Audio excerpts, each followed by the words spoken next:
کہ نکاح کسے کہتے ہیں۔ یہ لفظ نکاح، یہ دو زندگیاں یکجان ہو جائیں، بارش اور زمین کی مٹی یکجان ہو، نیند اور آنکھ مل کے یکجان ہو، درخت کی ٹہنیاں مل کے یکجان ہو، مرد کا بیوی پہ ایسا اعتماد کہ یکجان ہو، اسے نکاح کہتے ہیں۔ جس شادی میں یہ مطلب وجود میں آ گیا وہ نکاح ہے، اور جس میں یہ مطلب وجود میں نہیں آیا وہ ایک معاشرتی بندھن تو ضرور ہے لیکن اس میں نکاح کا معنی نہیں ہے۔ زندگی گزارنے کے لیے پیسہ بہت معمولی چیز ہے، زندگی گزارنے کے لیے پہلا اور آخری سرمایہ وہ اچھے اخلاق ہے، وہ خوبصورت اخلاق ہے۔ اور اللہ تعالیٰ نے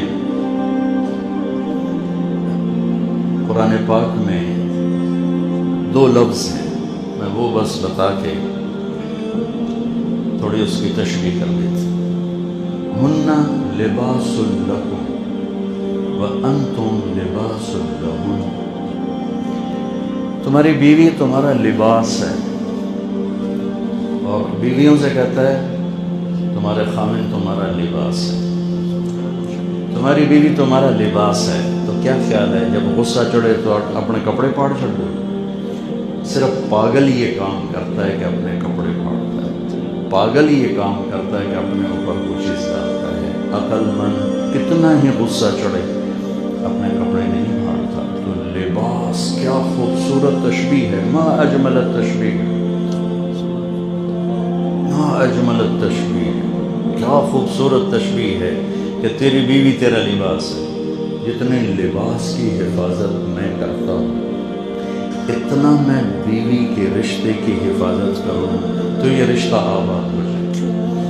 یہ پیسوں سے نہیں، شکل صورت سے نہیں، یہ چند دن کی کشش ہوتی ہے، شکل کی کشش بھی چلی جاتی ہے اور پیسوں کی کھنک بھی سنائی نہیں دیتی۔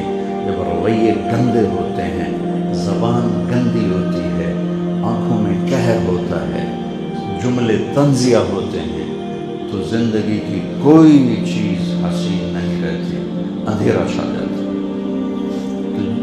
جتنا عورت اپنے لباس کی حفاظت کرتی ہے اتنا اپنے خامند کے رشتے کی حفاظت کر لے تو گھر آباد ہو جاتا ہے۔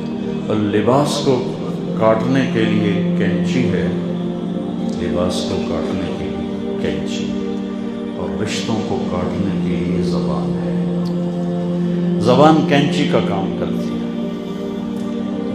کینچی ڈالو تو ہر شے کاٹ کے رکھو، ہر رشتہ، ماں بیٹی، باپ بیٹا، بھائی بہن، بیوی خامن، اور تمام رشتے۔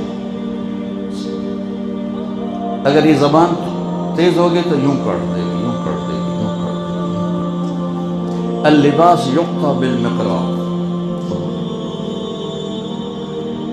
فالعلائق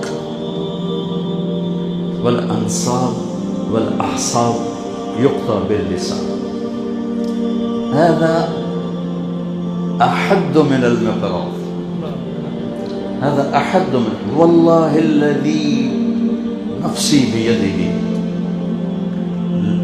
7 أبحر جمعتم مرارتها، هذا أمر منها، ووالله الذي نفسي بيده جمعت بحور العسل، هذا أحلى منه، كلمة واحدة حلوة أحلى من 7 أبحر من العسل، وكلمة واحدة مرة أمر وأحد من الصيف وأمر من مرارة 7 أبحر كلها۔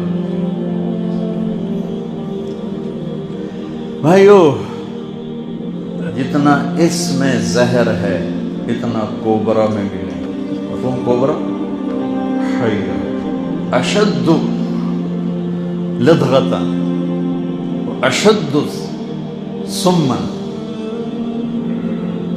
یہ زبان سانپ سے زیادہ زہر رکھتی ہے. سمھا اشد قتلا من کوبرا حیۃ سود فاذا ہی حیۃ تسعی حیۃ موسیٰ. ہم میں سے ہر مرد عورت اس دو ہونٹوں میں ایک کوبرا پال کے پھرتا ہے، اور ہر مرد عورت ان دو ہونٹوں میں 7 سمندروں کی مٹھاس اگر شہد پہ بھر دو تو وہ مٹھاس لے کے پھرتا ہے. اگر زبان کا بول میٹھا ہے تو واللہ رشتے آباد ہیں، اگر زبان کا بول کڑوا ہے تو رشتے برباد ہیں. ہماری ساری تان ٹوٹتی ہے، کرتا کیا ہے، کماتا کیا ہے، کوئی نہیں پوچھتا، بولتا کیسے، اخلاق کیسے، سلوک کیسا ہے، کیا کرتا ہے، کیا کرتا ہے. تم تاجروں میں کاروبار پوچھتے ہیں، زمینداروں میں زمین پوچھتے ہیں، پڑھے لکھوں میں اس کو ڈگری جاب پوچھتے ہیں. کسی بھی شعبے سے تعلق رکھتا ہو، اگر یہ بول میٹھا ہے اس کا گھر آباد ہو. کالی ہے یا کالا، گوری ہے یا گور، عرب ہے یا عجم. یا معاذ الا انبئک بملاک ھذا کلہ